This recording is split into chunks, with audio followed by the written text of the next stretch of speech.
Assalamualaikum warahmatullahi wabarakatuh ya. Ketemu lagi saudaraku Selasa Legi ya, dimanapun Anda berada. Kajian materi kali ini tentang kodam leluhur weton Selasa Legi.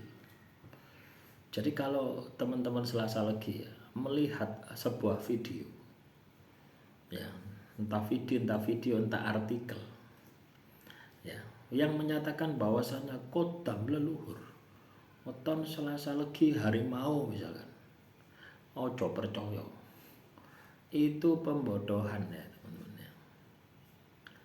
Kodam leluhur itu ya macam-macam ya, jadi tidak bisa satu bentuk gitu loh ya. Dan juga belum tentu juga ya teman-teman Selasa Legi ini punya kodam leluhur gitu. Kodam leluhur itu bukan arwah leluhur, tapi leluhur ya apa, jin ya, yang dulu dipelihara leluhurmu, jin yang dulu menjadi pembantu leluhur. Jadi kalau leluhurmu tidak punya jin, ya kamu tidak bakalan ya memiliki kodam leluhur ya. Ini logika sederhana gitu ya. Jadi jangan banyak tertipu, tersugesti, terhalusinasi dengan sebuah video-video yang menyatakan bahwasanya orang yang lahir Selasa Legi kodam leluhurnya harimau, orang yang lahir Selasa Legi kodam leluhurnya Semar misalnya. Itu pembodohan. Di dalam primbon itu ndak ono ya pembagian kodam itu berdasarkan weton, itu juga ndak ada ya. Kodam itu ikut dengan seseorang itu karena sebuah sebab, karena sebuah interaksi ya, ndak ada ceritanya gitu. Si A ini memiliki kodam leluhur A gitu, si B memiliki kodam leluhur B gitu, ndak ada seperti itu ya. Jadi tergantung dari perilakunya. Misalkan saya punya mbah saya itu suka ngelakoni ya, suka tirakat ilmu. Mbah saya itu punya banyak pusaka misalkan, atau mbah saya itu ya leluhurnya itu orang sakti misalkan, atau mbah saya itu suka datang ke dukun misalkan, maka saya punya potensi diikuti oleh kodam-kodam yang dimiliki oleh mbah saya ya. Jadi yang dinamakan kodam leluhur adalah kodam yang dulu dipelihara leluhur kita, yang jadi perewangannya. Kodam itu dalam bahasa Arab artinya pembantu, bahasa Indonesianya pembantu, bahasa Arabnya kodam, bahasa Jawanya perewangan ya.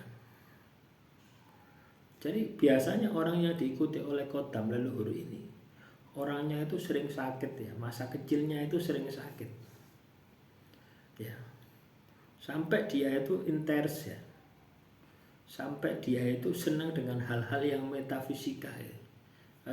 Seperti indigo itu kodam leluhur ya. Atau bahasa rukiahnya itu jin nasab ya, bahasanya ustadz rukiah itu jin nasab ya. Bukan kamu dinasabkan anak-anaknya jin, bukan ya, tapi jin yang diperoleh dari keturunan. Kenapa bisa diperoleh dari keturunan? Karena jin itu umurnya panjang.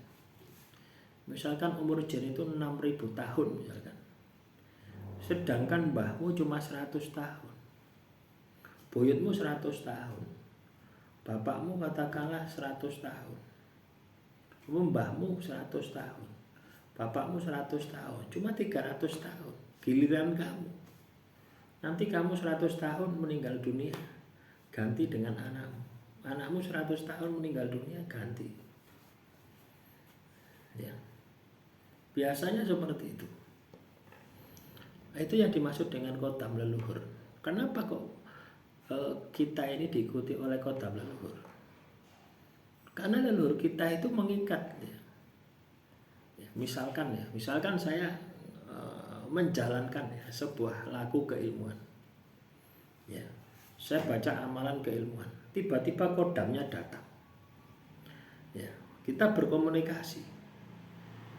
Ya. Wes kamu enggak usah jaga saya. Kamu jaga anak keturunan saya. Nah, dengan kata-kata perintah seperti itu, dia manut, dia akan jaga. Ya. Dan biasanya orang yang ketempatan kodam leluhur itu sering sakit-sakitan. Masa kecilnya sering sakit-sakitan. Sampai dia itu sadar bahwasanya di dalam tubuhnya ada makhluk itu. Akhirnya mau tidak mau dia harus tirakat. Supaya energi sukmanya, energi batinnya itu terisi. Sehingga tidak mudah sakit. Karena bagaimanapun juga keberadaan kodam di dalam tubuh kita itu membutuhkan makanan, membutuhkan suplai energi. Lah energi batin kita yang dihisap, akhirnya kita ini lemes, loyo dan sebagainya. Ya, dari sini paham ya dengan apa yang saya sampaikan. Itulah kodam leluhur itu seperti itu.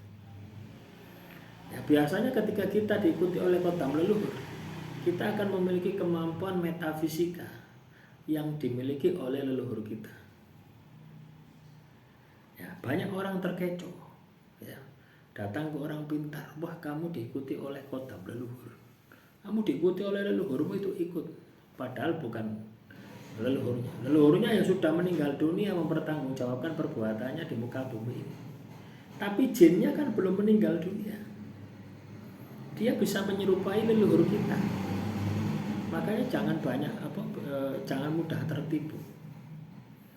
Nah, makanya kalau Anda ingin lebih detail ya, ingin membuktikan apa yang saya sampaikan, ya, maka pelajari, buka mata batin Anda, kuasai olah rasa, kemampuan untuk bisa merasakan energi, kuasai peka suasana alam, kuasai peka suasana batin. Ya. Nanti otomatis mata batinmu terbuka dan kamu tidak akan pernah tertipu dengan keberadaan kodam yang bisa malir rupa sedemikian rupa. Ya, itu otomatis ya teman-teman ya. Misalkan ya, ini contoh ya, saya pernah dulu berziarah ke sebuah makam. Ya, tiba-tiba itu menyerupai yang dikubur di situ. Ya. Tapi dalam batin saya, energi yang saya tangkap, kamu bukan yang dikubur itu, bukan pahlawan yang dikubur itu, tapi melainkan jin. Akhirnya berubah. Dari wujud pahlawan itu berubah menjadi naga. Nah, dari naga berubah wujud ya, sebuah pusaka. Artinya jin itu menempati sebuah pusaka tadi. Dan di dalam kuburan itu bukan jasad ya dari pahlawan itu, tapi melainkan pusaka yang terkubur di situ yang dulu dimiliki oleh pahlawan itu. Ini salah satu contohnya seperti itu. Saya sering mengalami kondisi semacam itu. Ya, ketika ziarah ke makam pahlawan ya, ke makam para kiai, biasanya seperti itu. Ya, kan banyak loh. Anda sering mendengar ya, ada kuburannya pahlawan, misalkan Untung Suropati, itu ada di mana-mana. Ya, sama halnya dengan makam Pak Karno, itu ada di mana-mana.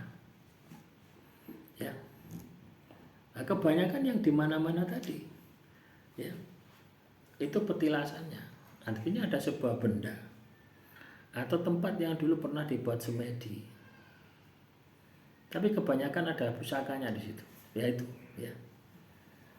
Dan penunggunya itu bisa menyerupai orang pemegangnya. Nah, inilah yang disebut dengan kodam itu seperti itu. Jadi jangan terjebak ya. Ketika orang mengatakan bahwasanya kamu diikuti oleh kodam leluhur, kamu diikuti oleh leluhurmu, ya. Padahal itu jin yang menyerupai leluhurmu. Sangat mudah menyerupai leluhurmu, sifat watak karakter. Kenapa? Ya karena bertahun-tahun ikut dengan leluhurmu. Ya, demikian, semoga bermanfaat. Salam rahayu, rahayu, rahayu.